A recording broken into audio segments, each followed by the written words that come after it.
पोपटलाल पूरे दिल्ली शहर में बड़ी बड़ी डींगे मारने के लिए प्रसिद्ध था। साथ ही वो अव्वल दर्जे का पेटू भी था। उसकी इस आदत के चलते कोई भी आदमी उसे अपने घर भोज पर नहीं बुलाता था। फिर एक दिन पोपटलाल अपनी बहन के घर जाता है, जो दूसरे शहर में रहती थी। अरे पोपटलाल, बड़े दिनों के बाद तुझे मेरी याद आई। माय डियर बहना, तू तो जानती है मैं अपने कारोबार में कितना व्यस्त रहता हूँ। हाँ, तेरी बात भी सही है। अब आया है तो कुछ दिन ठहर के जाना। अरे दीदी, ये भी कोई कहने की बात है। श्यामा देवी पोपटलाल को रहने के लिए एक कमरा दे देती है। अगली सुबह पोपटलाल जोर जोर से गरारे करना शुरू कर देता है। नकुल की पत्नी नींद से जाग जाती है और घबराकर अपने पति नकुल को जगाती है। अरे उठिए, लगता है हमारे घर में कोई जानवर घुस आया है। कैसी अजीब अजीब आवाजें निकाल रहा है, मुझे तो बड़ा डर लग रहा है। अरे कोई जानवर नहीं है भाग्यवान, पोपटलाल मामा जी हैं, अपना गला साफ कर रहे हैं। इतनी सुबह सुबह? अभी तो सिर्फ 4 बजे हैं। मामा जी इसी तरह से जल्दी उठ जाते हैं। अच्छा, ठीक है। नकुल की पत्नी जैसे ही सोने लगती है और जल्दी नाश्ता भी करते हैं। क्या मतलब? मुझे अभी उठ के उनके लिए चाय नाश्ता बनाना पड़ेगा?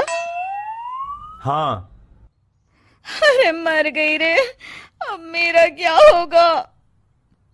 फिर थोड़ी देर के बाद नकुल की पत्नी मामा जी के लिए चाय नाश्ता बनाने में जुट जाती है। अरे भाई वाह, बड़ी अच्छी खुशबू आ रही है। बहू, जो भी बना रही हो फटाफट ले आओ, जोरों की भूख लगी है। हाँ मामा जी, अभी लाती हूँ। देखते ही देखते पोपटलाल सारा नाश्ता चट कर जाता है।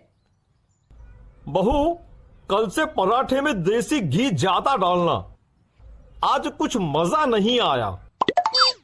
हे भगवान, इसका नाम तो पेटू लाल होना चाहिए था। पूरे 10 लोगों का नाश्ता अकेले हजम करने के बाद भी इन्हें मजा नहीं आया। इस तरह रोज पोपटलाल सुबह सुबह घर के सभी लोगों को नींद से बेवक्त जगा देता था और हमेशा खाने की उल्टी सीधी फरमाइश करते रहता था। देखते ही देखते गुप्ता परिवार की दिनचर्या अस्त व्यस्त हो जाती है। अरे भाई, खाने का असली मजा तो इस घर में है। अरे माँ, ये पोपटलाल मामा यहाँ और कितने दिन रुकेंगे? ये अकेले इतना खाना खा जाते हैं कि आज राशन वाला मुझसे पूछ रहा था कि अरे भाई, क्या आप लोगों ने घर में हाथी पाल लिया है? अरे बेटा, अब घर के मेहमान को कोई सीधे मुंह कैसे निकाल सकता है? माँ जी, अब बर्दाश्त की इंतहा हो गई है। मैं अकेले इतना काम नहीं कर सकती। आखिर मैं भी इंसान हूँ। मैं कल ही अपने मायके चली जाऊंगी। अरे भाग्यवान, हम सबको मुसीबत में अकेला छोड़कर तुम कहाँ जा रही हो? जरा सब्र करो, मैं कुछ सोचता हूँ। अगले दिन एक डॉक्टर साहब उस घर में आते हैं। अरे नकुल बेटा, ये डॉक्टर यहाँ क्यों आया है? अरे मामा जी, माँ की तबीयत बहुत खराब है।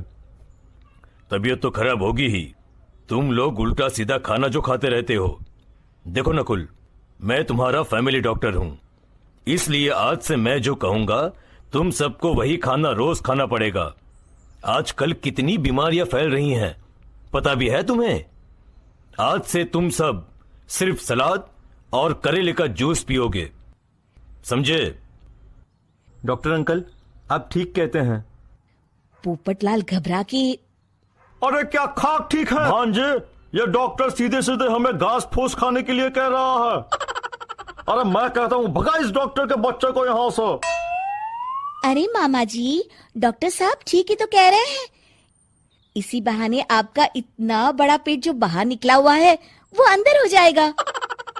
इस तरह गुप्ता परिवार रोज खाने में सिर्फ सलाद खाना शुरू कर देता है। बेचारे पोपटलाल का बुरा हाल हो जाता है। ये लीजिए मामा जी, ताजा ताजा करेले का जूस। अरे नहीं नहीं बहू, मैं मरने से पहले मरना नहीं चाहता।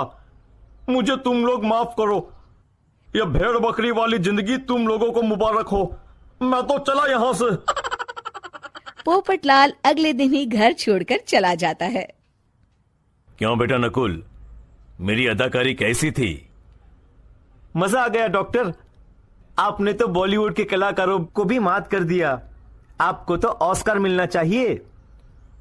बेटा ये थोड़ा ज्यादा हो गया।